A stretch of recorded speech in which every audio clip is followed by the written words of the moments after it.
নমস্কার, আপনারা দেখছেন গ্লোব টিভি, সবার পাশে সবার সাথে। গ্লোব নিউজ নিয়ে এখন আমি সুপর্ণা রয়েছি আপনাদের সঙ্গে। এক নজরে দেখে নেব আজকের বিশেষ বিশেষ খবর। শিয়ালদহ স্টেশন চত্বরে আগুন, লক্ষ লক্ষ টাকা নিয়ে আত্মসাতের অভিযোগ।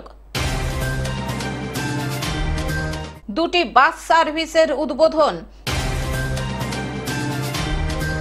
নিয়ন্ত্রণ হারিয়ে উল্টে গেল একটি ম্যাটাডোর। ব্যথা নিরাময় ইউনিটের উদ্বোধন। বিজেপি বিধায়কের অভিনব প্রতিবাদ।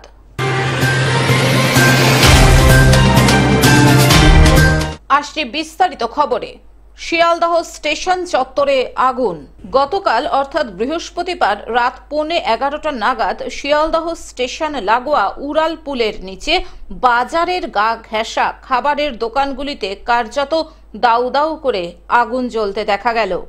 ঘটনাস্থলে পৌঁছায় দমকলের 7টি ইঞ্জিন। ঘটনাস্থলে দমকলের ইঞ্জিন পৌঁছে পরিস্থিতি নিয়ন্ত্রণে আনলেও আতঙ্ক ছড়ায় এলাকায়। তবে ট্রেন চলাচল ব্যাহত হয়নি। ঘটনাস্থলে আসেন রেল ও মুচিপাড়া থানার পুলিশ। এখনো পর্যন্ত হতাহতের কোনো খবর পাওয়া যায়নি। স্টেশন চত্বরে সুলভ শৌচালয়ের পিছনের খাবারের দোকানগুলি পুড়ে গিয়েছে। স্থানীয় সূত্রের খবর, একটি চায়ের দোকানে প্রথমে আগুন লাগে, চোখের পলকে সেখান থেকে আগুন ছড়িয়ে পড়ে আশেপাশের দোকানগুলিতে। কিছু পরিবারকে অন্যত্র সরিয়ে নিয়ে যাওয়া হয়েছে। এলাকায় তৈরি হয়েছে ব্যাপক চাঞ্চল্য। লক্ষ লক্ষ টাকা নিয়ে আত্মসাতের অভিযোগ।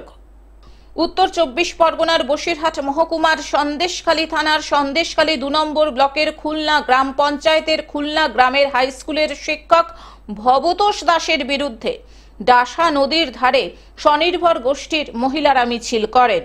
তা এবার ও টাকা নেয়, ও বারবার ওকে টাকা চাইতে ও গন্ডগোল ঝামেলা করে, বলছে আমি টাকা দেবো না, আমার থানায় যাও। এবারে থানায় গেলে বলছে থানা আমার বাঁ হাতের বগলে, ক্যাম্প আমার বাঁ হাতের মুঠোয়, টাকা দেবো না, আপনার কি করা আছে আপনি করে নিন। এই নিয়ে ও ঝামেলা করে, আমাকে মারধরও করেছে এবং আমার থানায় আমি 2 বার জানিয়েছি। থানায় কোনো বিচার করেনি প্রশাসন, আমাকে কোর্টে কেস করেছে, আমি সেখানে গিয়েও জামিন দিয়ে এসেছি। ভবতোষ দাসের স্ত্রী দোলন দাস সন্দেশখালী 2 নম্বর ব্লকের পঞ্চায়েত সমিতির তৃণমূলের সদস্য। কিন্তু ভবতোষ 2024 সালের লোকসভা নির্বাচনে সন্দেশখালী আন্দোলনের রেখা পাত্রের সঙ্গে প্রতিবাদ বিক্ষোভে নামেন। সেখান থেকে তিনি বিজেপির সঙ্গে ঘনিষ্ঠতা বাড়ান এবং সেই সুযোগকে কাজে লাগিয়ে স্বনির্ভর গোষ্ঠীর মহিলাদের টাকা আত্মসাৎ করেন। টাকা চাইতে যেতে তার বিরুদ্ধে উল্টে কেস করে তাকে জেল খাটিয়েছে। এরকমও অনেক মহিলা আছে এবং তাদেরকে উল্টে মেরে এবং যতজন আসে টাকা চাইতে প্রত্যেককে পুলিশের ভয় দেখায়, প্রশাসনের ভয় দেখায়, বলে পুলিশ আমার কেনা, টাকা নিতে গেলে পুলিশের কাছে যেতে হবে, টাকা নিতে গেলে আমাকে কোর্টে যেতে হবে। এলাকার মানুষকে যেভাবে সেভাবে যাকে তাকে যখন তখন কেস দিচ্ছে। তাদের দাবি, তিনি একজন প্রভাবশালী বিজেপি নেতা, টাকা চাইতে গেলে হুমকি দেন। গত 3 থেকে 4 বছর ধরে স্বনির্ভর গোষ্ঠীর কাছ থেকে লক্ষ লক্ষ টাকা নিয়ে সেই টাকা দিচ্ছেন না। সেই অর্থ চাইতে গেলে সেখানেও হুমকির মুখে পড়তে হচ্ছে। তার একটি বাজারে দোকান রয়েছে। তো আমরা গ্রুপ করেছি, গ্রুপের কাছ থেকে আমাদের গৌনিতাই স্বনির্ভর গোষ্ঠীর কাছ থেকে 2 লাখ টাকা নিয়েছে। নেওয়ার পর আমাদের টাকা চাইতে গেলেও টাকা দেয় না, বলে কি টাকা দেয় না এবং ইতিমধ্যে পুরো বিষয়টি খুলনা বাজার কমিটির সম্পাদক তাপস মণ্ডল, সভাপতি রবিশঙ্কর দাসকে জানানো হয়েছে। শতাধিক ব্যবসায়ী স্বনির্ভর গোষ্ঠীর মহিলাদের প্রতিবাদের আন্দোলনে সামিল হয়েছেন। এদিন এই দুর্নীতির বিরুদ্ধে মুখ খুলেছেন তারা। বলেছেন অবিলম্বে এই অর্থ ফেরত দিতে হবে, না হলে আমরা তার বিরুদ্ধে উপযুক্ত পদক্ষেপ নেব। খুলনা গ্রাম পঞ্চায়েতের তৃণমূলের সদস্য বিশ্বজিৎ প্রামাণিক বলেন, দীর্ঘদিন ধরে আমাদের পঞ্চায়েতে অভিযোগ জানাচ্ছেন উপভোক্তারা। এই বিষয়ে আমরা পঞ্চায়েতের তরফ থেকে প্রশাসনকে জানিয়েছি। পাশাপাশি সন্দেশখালী থানায় স্বনির্ভর গোষ্ঠীর মহিলারা ভবতোষ দাসের বিরুদ্ধে লিখিত অভিযোগ দায়ের করেছেন। গ্রুপ থেকে 2 লাখ টাকা নিয়েছে, নিয়ে কোনো সুদ কিছু দেয়নি। আজকে 4 বছর ধরে টাকা চাইতে গেলে শুধু পুলিশের হুমকি দেখায়, বলে থানায় গিয়ে থানায় টাকা দেবো, তা তোমাদেরকে টাকা দেবো না, এরকম বলে। আমরা মেম্বারকে জানিয়েছি, মেম্বারকে জানাতে মেম্বার আমাদের বললো যে গিয়ে দোকানে গিয়ে জানাও, বলতে সে মেম্বারের নামে কেস দিয়েছে, রেপ কেস। এদিন তার বাড়ির সামনে প্রতিবাদে নামেন স্বনির্ভর গোষ্ঠীর মহিলারা। শিক্ষকের মোবাইল সুইচ বন্ধ, বাড়িতে গেলে তার স্ত্রী এবং তাকে খুঁজে পাওয়া যায় না। রাজ্য বিজেপির নেতা রথিকান্ত ঢালি বলেন, তৃণমূল পঞ্চায়েত সমিতির সদস্যের স্বামী উনি, কোথা থেকে অর্থ তুলেছেন আমরা জানি না। উনি একজন স্কুলের শিক্ষক, বিজেপির মিছিলে আসতে পারবেন না এরকম কোনো বিষয় নয়। তো আমরা যখন জানতে পারলাম, জানার পরেও আমরা ওকে ডেকে আমার কাছে আমি নিয়ে আসলাম। আমি পার্সোনাল ভাবে ওকে জিজ্ঞেস করলাম, তো বলছে না অত টাকা পাবে না, আমার কাছে টাকা পাবে, আমি খুব তাড়াতাড়ি ব্যাংকের সঙ্গে একটা টাই করে ব্যাংকের কাছ থেকে লোন নিয়ে আমি তাদেরকে টাকা পরিশোধ করব। এমতো অবস্থায় বিভিন্ন রকম ভাবে সেই প্রতিটি দিন, মানে আজকে যদি সকালে একটা কথা বলে, বিকালে আরেকটা কথা, মিথ্যে কথা বলে, এটাই সবচেয়ে বড় মানে আমার কাছে ধরা পড়েছে এই কথাটা। বসিরহাট থেকে শ্যাম বিশ্বাসের রিপোর্ট, গ্লোব নিউজ। দুটি বাস সার্ভিসের উদ্বোধন। দক্ষিণবঙ্গ রাষ্ট্রীয় পরিবহন সংস্থা মুখ্যমন্ত্রী মমতা বন্দ্যোপাধ্যায়ের অনুপ্রেরণায় আসানসোল থেকে বাঁকুড়া ভায়া রানীগঞ্জ, মেজিয়া এবং কালীপাহাড়ি থেকে কল্যাণেশ্বরী ভায়া সালানপুর দেন্দুয়া দুটি বাস সার্ভিসের শুভ উদ্বোধন করলেন রাজ্যের মন্ত্রী মলয় ঘটক, জেলাশাসক এস পন্নাবলাম সহ আরও অনেকে। আজ শুক্রবার আনুষ্ঠানিকভাবে এই দুটি বাসের উদ্বোধন করা হয়।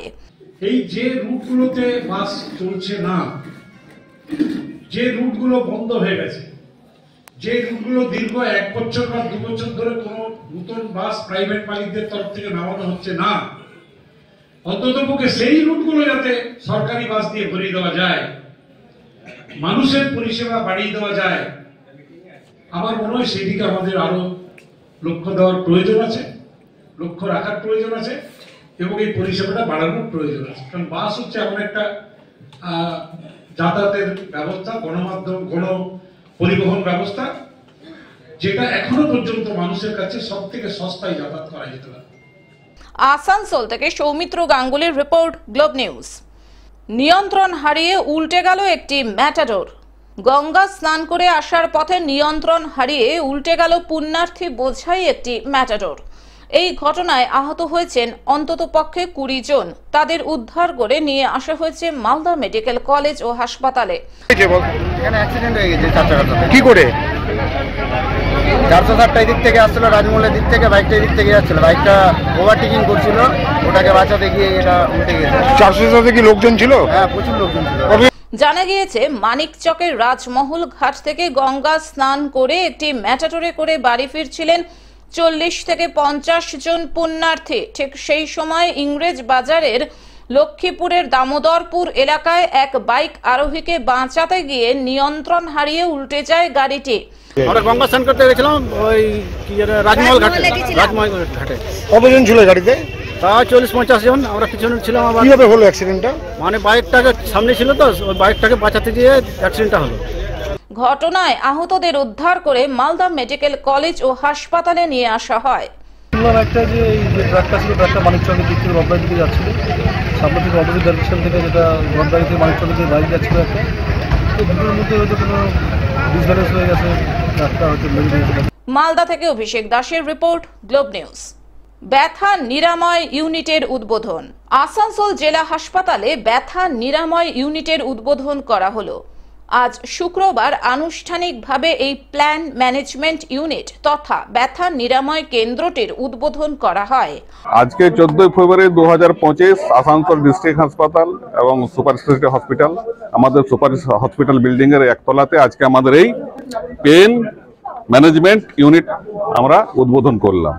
অনুষ্ঠানে উপস্থিত ছিলেন জেলা হাসপাতালের সুপার ডাক্তার নিখিল চন্দ্র দাস সহ আরো অনেকে।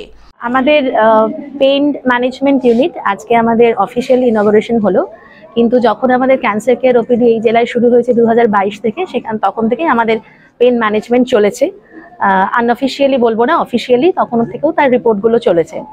আর পেন বলতে যেটা আমাদের সুপারিনটেন্ডেন্ট স্যার বললেন এবং ডক্টর কৌশিক বললেন, যে পেনটাকে কিন্তু আমরা কোনো সিমটম হিসেবে ধরবো না, এটা একটা আমরা ডিজিজ হিসেবে ধরবো, যাকে আমরা 4টে কম্পোনেন্ট দিয়ে আমরা ম্যানেজমেন্ট দিয়ে চলেছি। আমাদের আরও ম্যানপাওয়ার ট্রেনিং হবে, তাই তো আরও আমার ট্রেন্ড ম্যানপাওয়ার আসবে। আসানসোল থেকে সৌমিত্র গাঙ্গুলির রিপোর্ট, গ্লোব নিউজ। বিজেপি বিধায়কের অভিনব প্রতিবাদ।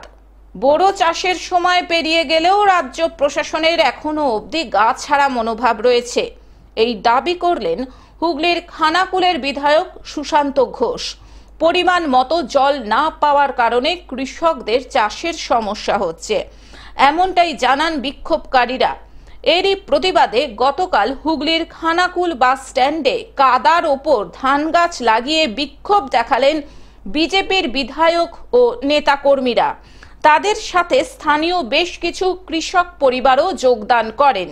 এক তো বাঁধগুলো, যে বড় বাঁধগুলো বাঁধা হয় সেগুলো লেটে বাঁধা হয়েছে, অনেকটা লেট, প্রায় 1 মাসের ওপরে লেট। কারণ এই যে বড় বাঁধ, এই বড় বাঁধের পুরো ফান্ড আসে জেলা পরিষদ থেকে। তৃণমূল পরিচালিত যে জেলা পরিষদ আছে, সেই জেলা পরিষদ একটা পঙ্গু জেলা পরিষদ। এখানে যারা সভাধিপতি রয়েছেন বা ডিএম থেকে শুরু করে সবই একদম তৃণমূলের দলদাস, চটিচাটা হয়ে গেছে। ডিএম কোনো কথাই শুনছে না, আসছেই না, এই এলাকাগুলো দেখছেই না। এসডিও কি করছে? কেন জল আসছে না? কেন এখানে মানুষজনকে, চাষিদেরকে কেন বিপদের সম্মুখীন করে দিচ্ছে এরা? ইচ্ছাকৃতভাবে কৃষকদেরকে মারার চেষ্টা চলছে। হুগলি থেকে কৌশিক ঘোষের রিপোর্ট, গ্লোব নিউজ। টেলিভিশন ছাড়াও গ্লোব টিভি এখন সমস্ত সমাজ মাধ্যমে উপলব্ধ। বিস্তারিত জানতে যোগাযোগ করুন আমাদের টোল ফ্রি নম্বর 1800891974 এ। এছাড়াও লগ ইন করতে পারেন আমাদের ওয়েবসাইট www.globetv.in। এখনকার মতন গ্লোব নিউজ এই পর্যন্তই। দেখতে থাকুন গ্লোব টিভি, সবার পাশে সবার সাথে। নমস্কার।